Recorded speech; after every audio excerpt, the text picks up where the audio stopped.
3대째 청국장 맛집으로 소문난 저희 식당은요, 지난해 초 제가 3대 사장으로 가업을 이어받았습니다.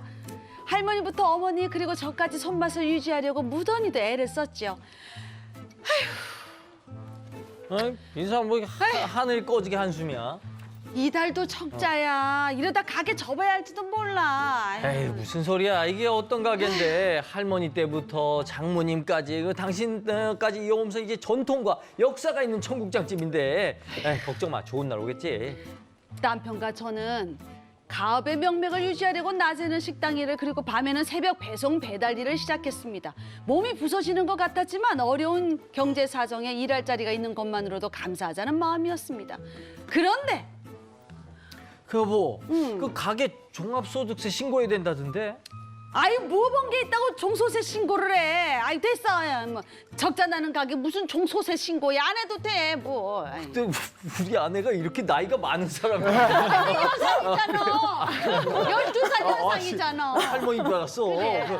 그 가게는 적자지만 그래도 네. 내가 배달로 번 거 있잖아. 그게 수입으로 잡혔다는데 이게 세금 신고 어떻게 해야 되나 걱정이네. 세무사한테 연락을 할까? 세금 무슨 얼을 주고 세금이. 아 기부를 받아도 모자랄 판인데 무슨 세금. 아유 게다가 세무사한테 맡기면 그것도 수수료 들 텐데 알아보긴 뭘 알아봐. 아유 그 돈 쓰는 것도 아까우니까 아 배달이나 좀 가. 12살 연하 남편아.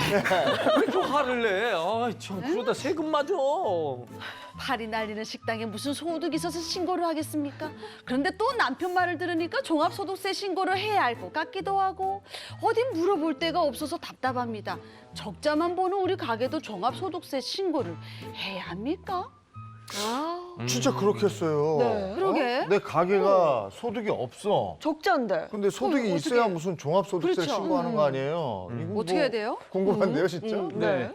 종소세라고 하죠. 먼저 이 개념부터 좀 알아봐야겠습니다. 종합소득세란 납세자의 각종 소득을 합계한 총소득에 대해서 매기는 세금입니다.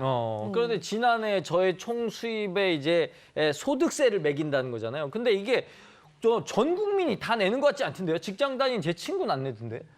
물론 그래요? 그 말도 맞습니다. 소득이 있는 곳에 세금이 있죠. 직장에 다니는 친구분도 소득세를 내야는 합니다. 하지만 종합소득세를 모두가 한꺼번에 신고하면 처리하기가 너무 힘들겠죠. 네. 그래서 이 직장인들은 4대 보험에 가입된 직장인입니다. 이 사람들은 회사에서 2월에 연말정산을 합니다.